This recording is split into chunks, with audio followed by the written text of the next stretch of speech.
Are you hustling to try to fit all of your lesson plans and activities and assessments into some online learning platform really quickly? Well, you are not alone. This video walks through 3 different things. Number 1, why Google Classroom could be a really nice central hub for you to use as you transition to remote teaching.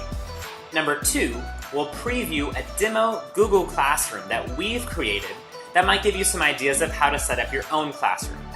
The one we'll look at is a math example for fake Algebra 1 students, but the ideas will apply to any subject you might be working on.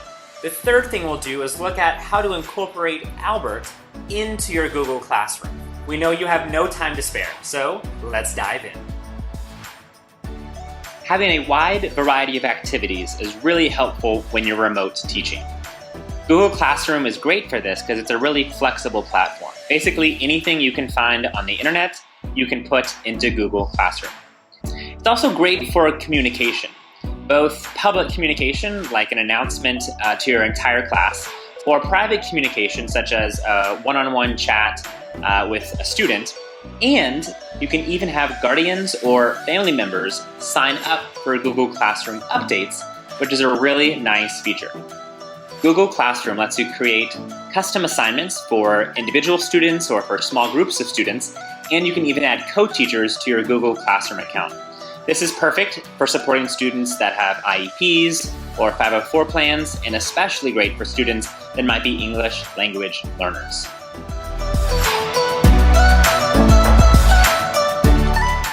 As teachers, we know showing you is better than telling you. So let's show you how this actually works. Now, we're going to show you a math demo classroom in this video, but Google Classroom is great for tons of subjects.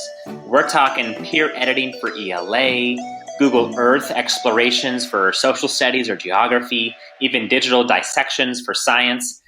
For all of those demo classrooms that we've set up, look in the description below to find the class code for the domain that works for your needs. We're doing math, so we're going to start by clicking the plus sign and click Join Class. The code for our math demo classroom is 3HGBYSA. Before we click Join, imagine you're back in high school. Here we go. All right, I got my high school gear on. Let's do this. The first page you land on is the stream of the Google Classroom. The Classwork tab is where we'll go next. And you'll see our demo classroom has a brief intro for teachers to understand what's happening. Then it goes into each day that we've designed activities. So day 1 all the way through day 5. We have a wide variety of activities. We have Desmos activities, we have videos, we have quizzes, we have Kahoots, we have a 3-act math lesson if you're into that. So a huge variety of things so kids stay engaged. We're going to look at day 1 really briefly.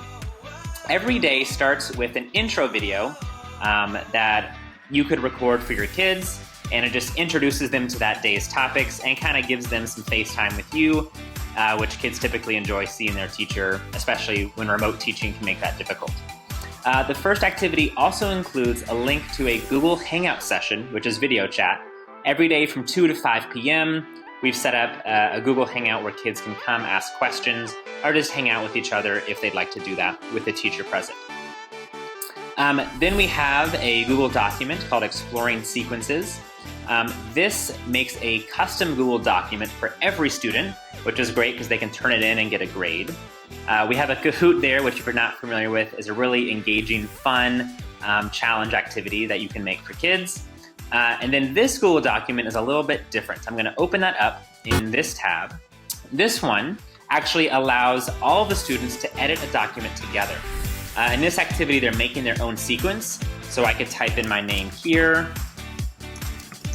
and I could write a sequence, a really boring one like 4, 8, 12, 16. And then kids could comment and try to guess what rule I'm making on my sequence, which is just +4 here. But that's a really nice interactive way for kids to engage with each other. All right, we're back on the Google Classroom page.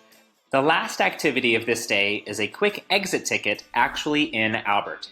So you'll see kids can click this assignment link and it brings them to this page where they can start working on these great practice questions. We just have 3 in this assignment.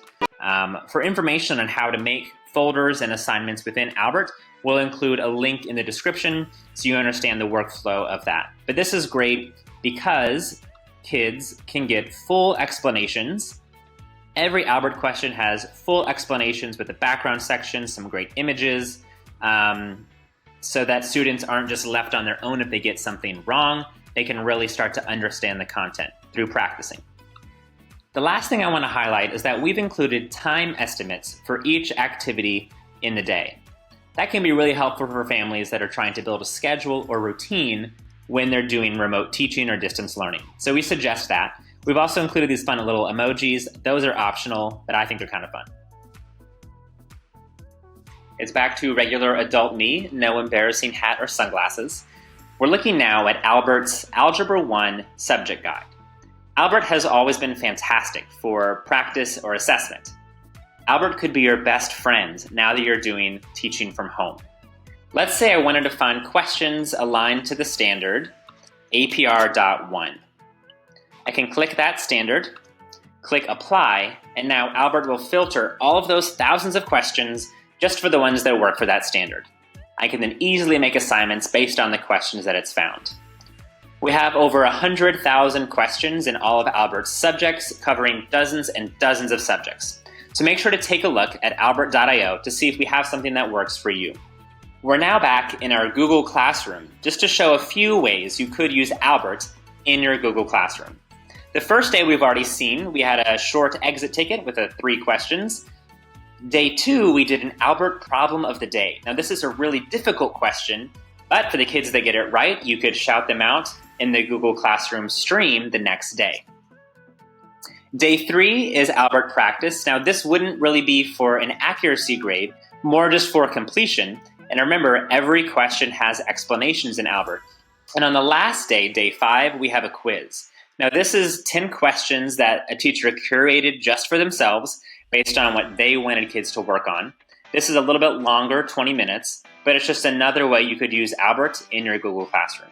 If you're looking to maximize student learning while you figure out the transition to remote teaching, Albert and Google Classroom really make a nice 1-2 punch.